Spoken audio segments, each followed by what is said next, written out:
losers. I have good news and I have bad news. So the bad news is, according to the New York Times, we're not going to have a decision. Thank you so much, Joseph Newton, for $10. Great coverage, Rob. Thank you. The bad news is I don't think we're going to have a result in Pennsylvania tonight.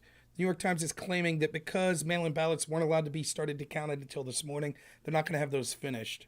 The good news is New York Times has now switched to above 95% chance that Trump wins. That's all but a certainty. They've actually increased the projected share of Trump's victory to 2.2%.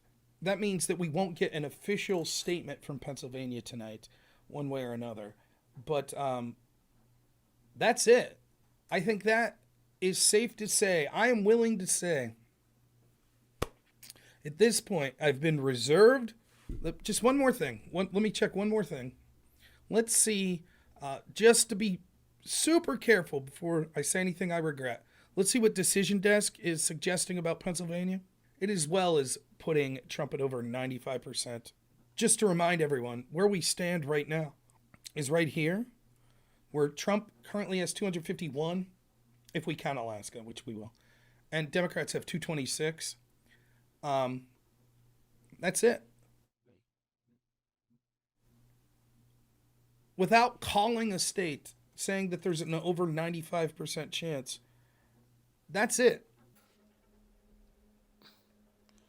I am prepared to say tonight, right now at 1:15 a.m., I'm prepared to call it.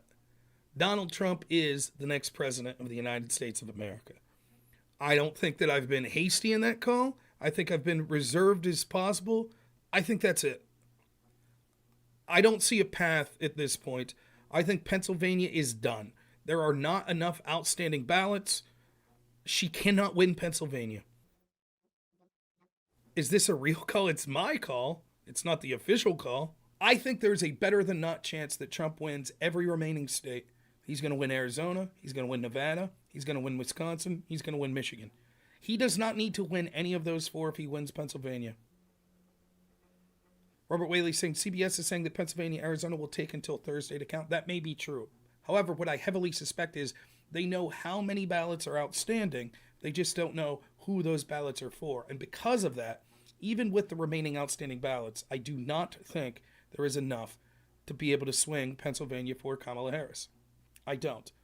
Unless something crazy would happen, like we found a tranche of ballots that blah, blah, blah, it would be very difficult for them to get away with something like that. So I think that I'm prepared to say at this point that Donald Trump has won.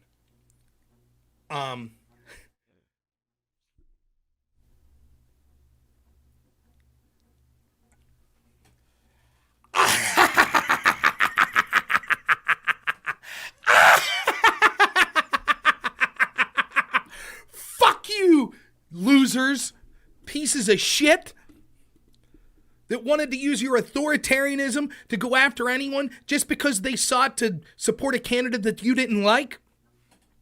Eat shit. I put so much into trying to have this race won for Donald Trump, particularly here in Pennsylvania. So fucking much. And it feels awesome. It feels fucking great, is how it feels. All those smug assholes, every time that I debate one of these jerkwad lefties and their audience outnumbers mine 50-1. Suck on that, baby. We fucking won. We won. And we might win the House, too. And we definitely won the Senate. That's what I'm willing to say at 1:15 a.m. It's over. Now, excuse my lack of professionalism there for a moment. Charlie Kirk killed it. Scott Pressler killed it. Absolutely. Elon Musk buying X. J.D. Vance, who everyone shit on when I knew from the get-go was a great VP choice.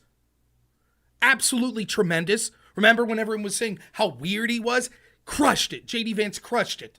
Vivek Ramaswamy crushed it. Tulsi Gabbard, RFK. You even got to give a shout out to Ron DeSantis, as I was saying to John Burke. No state in the country ran better than Florida. had their votes in one of the most popular, in fact, the most populous state, maybe other than New York, I don't know which one's more populous, on the Eastern Seaboard, and despite that, had its votes like that, tallied up, no problems whatsoever. And now a state that's more reliably red than almost any other state in the country. Almost every major institution in this country said that Donald Trump was a Nazi. He was a fascist. He was a racist. The lawfare that's been used to go after him, the E. John Carroll case where they changed the law to go after him, the Alvin Bragg case where they had a novel legal theory to go after Trump, the Letitia James who ran on getting Trump that went after him, $500 million for a crime that no one was affected by, that the banks were okay with, all of this shit. And he still won, and it looks like he's going to win the popular vote. Pisco said earlier today, the American people demand justice for January 6th. Trump should go to prison. Really? Is that what the American people demand, Pisco? It's been a ton of work, man. And I'm just one little teensy, insignificant cog. It's been a ton of work. And the only time in my life at the national election that it went the person I voted for was Trump in 2016. 2018 election sucked. 2020 election sucked. 2022 election sucked. And all elections before that sucked. Now the guy that I supported in 2008 and 2012, Ron Paul, may have a seat at the table in this Trump administration. Still my favorite politician ever. I told everyone after the 2022 election, which was a failure. Don't get it twisted. It was supposed to be this great red wave. I said, I'm going to look at myself and say, what can I do better? That's my plan. My wife has had to sacrifice so much so that I could come up here night after night after night, trying to do, especially in the past 3 weeks or so, doing everything that I can. Calling people on the phone, setting up to have congressmen come on the show, to have state reps come on the show, trying to coordinate with as many people as possible. I did show after show after show that I fucking hated after this assassination attempt at Trump. Where all these people, you have to understand, I'm predisposed to not hate people. That's in my character. I'm just not that hateful of a person. And I have to deal with all these lunatics that are making jokes about or paying, winking and nodding to maybe Trump should have been assassinated. And I fucking hated those shows for a week and a half. I kept telling my wife, I was like, fuck, I don't even want to stream. It's so depressing. Not depressing because I thought Trump was going to lose, but because these people that I stream with, I couldn't get anyone to be like, yeah, you're right, absolutely, this sort of rhetoric is out of control. Closest I got to it was Pisco. I'm going to spend the next month to month and a half trying to talk lefties off the edge. I had my fun tonight. I threw my little jabs out next. That's it. That's what I did. Maybe I'll have a back and forth with a couple of those people a little tomorrow, but that's it.